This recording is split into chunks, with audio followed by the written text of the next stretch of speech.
Hello students, this is Dr. Raimuni Himram and I'll be taking a topic in the subject of high-tech horticulture. This is a 6th semester course and the topic is micropropagation of horticultural crops. So first we'll see what is micropropagation. Micropropagation is basically a tissue culture technique which is used as an asexual mode of reproduction in plants. In micropropagation, what happens? A minute size plant cell or tissue is taken and it is grown in a culture medium under sterilized conditions to produce plants in numerous quantity. So micropropagation can also be said as a mode of clonal propagation because all the plants which are produced through this method, they are the clones of their parents as they are identical to the parents. The explant, which is the starting material in case of micropropagation, it needs to have totipotency, and totipotency is the capacity of the cell to regenerate into a whole new plant. So the explant which will be used in micropropagation, it needs to have totipotency. There are different stages of micropropagation as suggested by Murashige in 1974, and we'll see these stages one by one. The first stage is the establishment stage. In this stage, what happens? Suitable explants will be taken. Suitable explant means the explant should be disease free and it should have meristematic tissues. That means the tissue should be active dividing tissue or the cell. So after selection of suitable explant, they are first surface sterilized by washing it and also with the help of chemical sterilants. And after surface sterilization, these explants are shifted to culture media. This culture media will contain all the macronutrients as well as micronutrients to provide nutrition to the explant for its growth. The second stage is the proliferation stage, where the explant will be transferred to the proliferating media, which will result in multiplication of shoots from the explant. And then the third stage is the rooting stage. Here what happens, the shoots which are obtained in the second stage, that is the proliferation stage, they first will be separated and then they will be put into the rooting media and it will lead to rooting of the shoots. After that, it is shifted to the fourth stage, that is the hardening or the acclimatization stage. So now what we'll have is the plantlets, which will have both the complete vascular system consisting of shoots as well as the roots.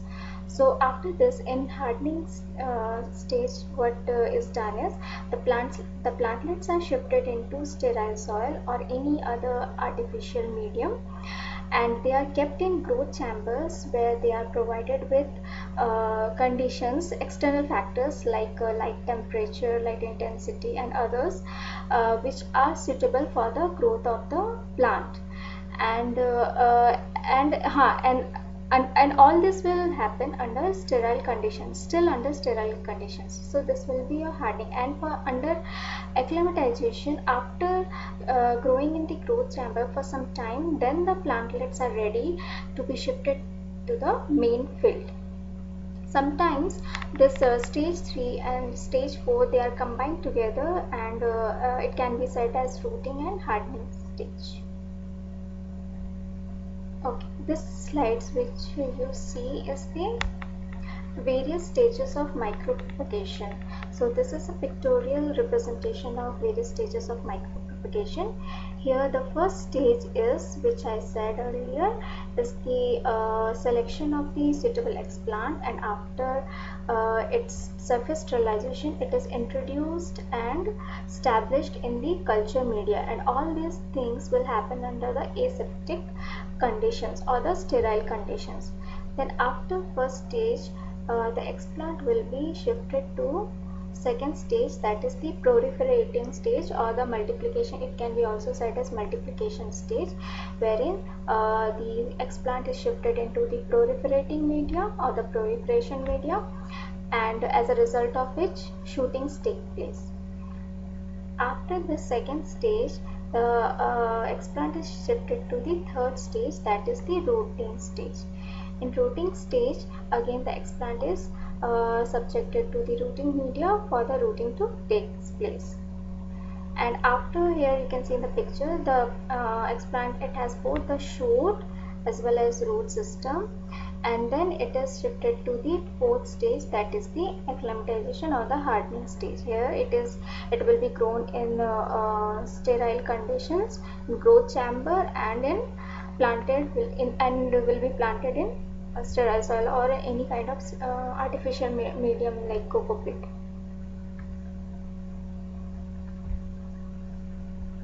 Okay. The next slide is the same different stages of micropropagation, but with the help of live pictures. So this is your first stage where the explant is established in the culture medium.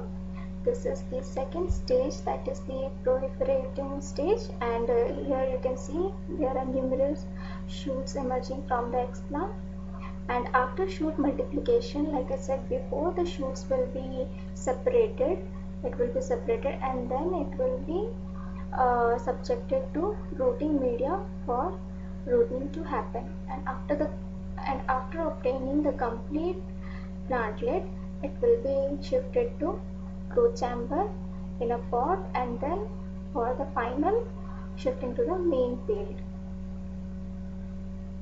So the next topic under micropropagation is the meristem and shoot tip culture. So this I will discuss stage wise. So the first thing we'll see, that is in stage 1, the explant. So under meristem and shoot tip culture, the explant which will be selected is the meristem, apical meristem. See, here in this portion, this is the apical meristem which will be present in the extreme tip of the stem. And this apical meristem is mainly a dome of tissues, which is mainly of the size 0.1 mm diameter, and its length will be 0.25 to 0.3 mm. So when we are taking the apical meristem along with 2 to 3 leaf primordium. Leaf primordia means the cells which will eventually turn into new leaves. So here the adjoining structures of the apical meristem, here you can see the protruding structures, these are the leaf primordia. So when you take apical meristem, this apical meristem along with these adjoining leaf primordia, it will constitute shoot apex. So in case of meristem and shoot tip culture, the explant can be the only shoot apical meristem or the shoot apex. To take the explant, when we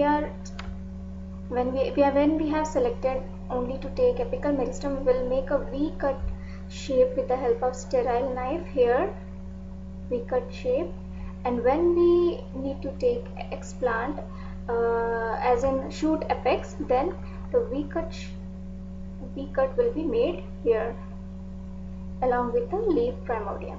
So this will be your explant, and then after taking the explant, it will be surface sterilized by washing and then with the chemical sterilants, and then it will be established in the culture medium.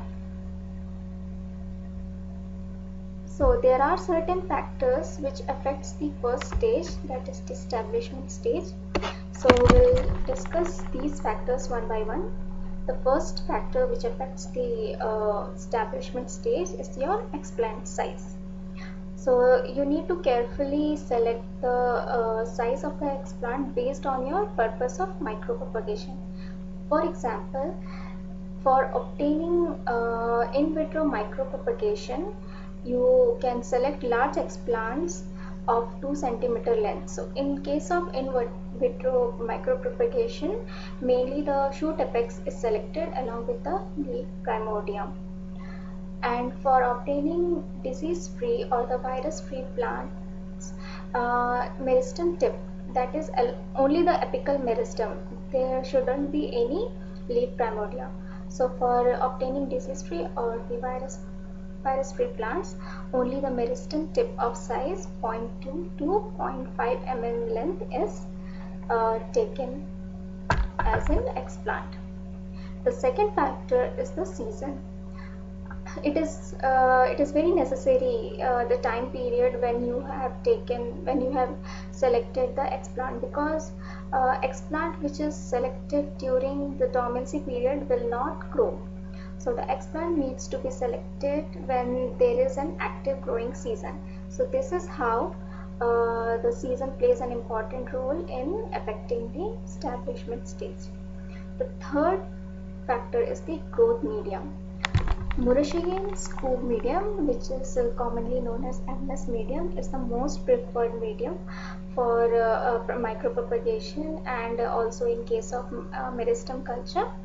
And this MS medium will contain all the necessary macronutrients, micronutrients, iron source, and some vitamins, and it will be having pH 5.8. So this MS medium, although it is supplemented with all the essential elements, it sometimes needs to be supplemented with low concentration of cytokinin or auxins. This cytokinin or auxins, growth regulators, are added because sometimes the endogenous hormones, which are endogenous means which are produced inside the plants, they are not sufficient for the growth and development of the plant. So these cytokinin and auxins, they are also produced inside the plant, and when they are not sufficient, external supplementation of these growth regulators becomes essential, which is added to the growing medium. The fourth factor is polyphenol compounds. These polyphenol compounds, they are mainly found in woody species, and they are oxidized by polyphenol oxidase when during the tissue injury. Means when you are obtaining the explant, by cutting it from the mother plant, then it will result in oxidation process by the enzyme polyphenol oxidase, and as a result of which the tissues will turn brown or black. And these oxidized products, what they will do is they will inhibit the enzyme activities, and thereby affecting the growth and development of the explant. Sometimes what happens, these oxidized products, they will even kill the explant. That may also happen.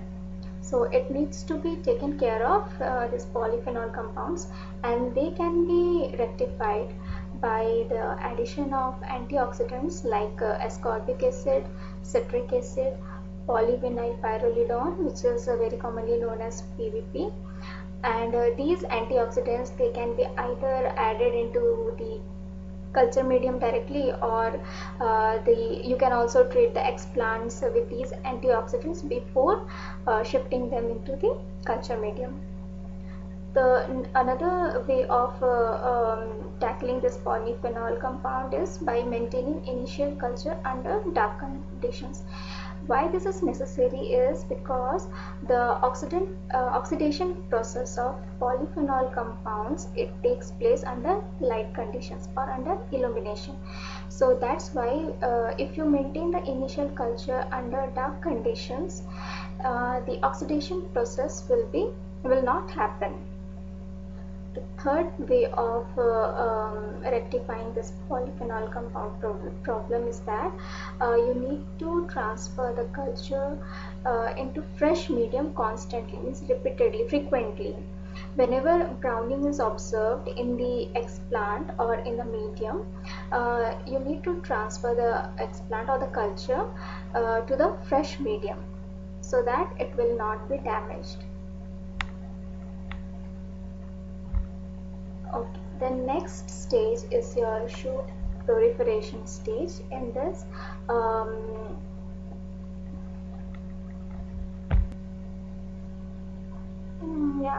sorry about that. Okay, where will we? Second stage.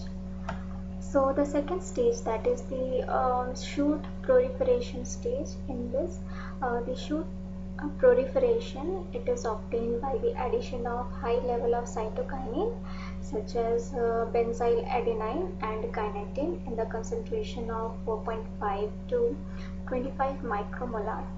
So by the addition of these cytokinin into the culture media, it will break the apical dominance and enhance the growth of lateral buds.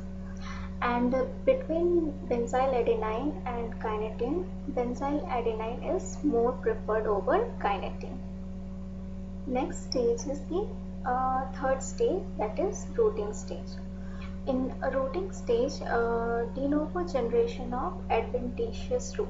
De novo means completely new. Completely new generation of adventitious root. Adventitious roots means the tissues or the cells which are used as explants, like in this case of in meristem culture, the explant is meristem, the apical meristem. It is not supposed to produce roots naturally.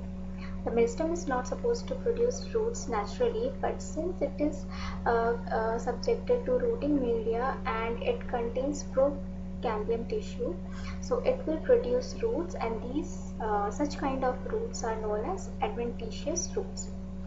So when the culture is or the explant is put into rooting media, which mainly contains auxins like IAA, IPA, NAA, and 2,4-D. I hope you all know the full form, their full forms. So when they are put into rooting media containing these auxins, rooting takes place. And after that, the plantslets will be shifted to growth chamber and then later on into the main field. That's what happened in the fourth stage, that is the hardening or the glutamization stage.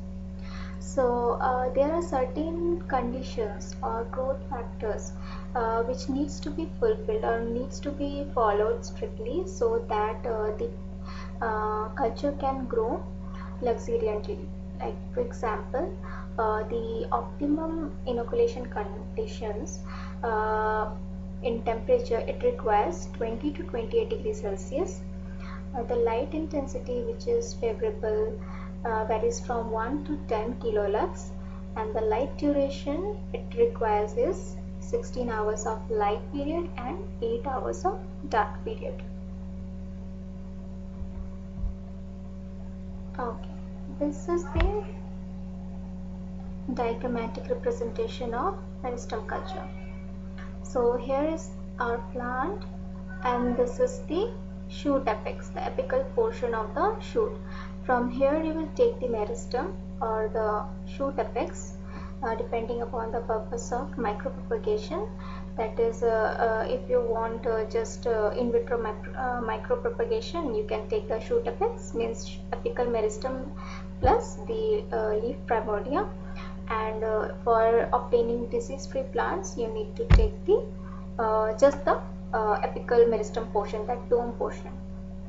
So here is the shoot tip or the meristem, like I said, depending upon the purpose of the micropropagation, and then it is put into the culture media. So this can be said as the primary culture, and it is then here shifted to second stage 2. Here it is written 2. So then it is shifted to shoot proliferation media, and it will lead to the development of shoots. And then after the development of shoots, it will be shifted to third stage, that is rooting stage, and rooting of the shoots will happen here. Thereafter, the complete plantlet will be obtained having both the shoots as well as roots, and this will be planted in a pot in a growth chamber. So this is the whole cycle which happens in the meristem culture. Okay, so this is again the same thing, the various steps of meristem culture, but with the help of live pictures. And example here is sugarcane. So here sugarcane apical bud is used as the explant. Please ignore the spelling, it should be A here. So this sugarcane apical meristem is taken here, and then it is established in the culture media, thereafter in shooting media, and after elongation of shoot they are separated, and then again they are put into rooting media for rooting, and then later on for hardening. So moving on to now we'll see various application of micropropagation in horticultural crops. So micropropagation has found its application in horticultural crops as early as 1960s and 70s, where it has been used for virus eradication in case of dahlia. Dahlia is a flower crop, and micropropagation is also done in orchids such as cymbidium. Well, I would like to add that micropropagation is a commercial mode of multiplication in case of orchids. They are mainly multiplied through tissue culture, because the reason is that in orchids there is a problem of seed setting, which is due to the morphology of flower. So because of that, the seed setting is the problem, and micropropagation is the only way out for its multiplication. Then again, micropropagation is also used for virus elimination in case of strawberries and sweet potato. It has been used for rapid multiplication of new varieties of ginger and pineapple. Not only just ginger and pineapple, it's just an example, but it can be used for rapid multiplication of other horticultural crops also. So what is the advantage of this is that because of rapid multiplication of new varieties, we will get numerous plants, and the availability of numerous plants will help in field evaluation, rapid field evaluation. So for releasing new variety, when a new variety is developed, it needs to be tested in multi locations depending upon different agroclimatic conditions. So the new variety, it needs to be checked how it performs under different agroclimatic conditions. So for that there is a need to get numerous plants. So this can be fulfilled with the help of micropropagation. So as a result of which, due to this rapid field evaluation, it will be released earlier as compared to conventional method. If we follow through conventional method, it will take around 8 to 10 years, but with the help of micropropagation, that period can be reduced. Micropropagation is then again it is very useful for obtaining disease-free and genetically uniform planting material, and this has been exploited in case of obtaining disease-free and genetically uniform planting material in superior papaya selection and banana selection. In case of banana, it is very difficult to obtain disease-free planting material. So the tissue cultured banana, they are very much preferred for establishing orchard. Then for production of parental line, in case of hybrid F1 hybrid seed production, micropropagation is also used, especially in the case of cauliflower and asparagus. So in F1 hybrid seed production, the maintenance of or the conservation of parental lines is very important, because continuously they need to be used for hybridization programs. So for that, this micropropagation will fulfill its purpose. Then it is also used for maintenance of male sterile lines in onion, and for in vitro germplasm storage, especially in case of Solanum, Fragaria, Ipomoea, Mentha, and Prunus.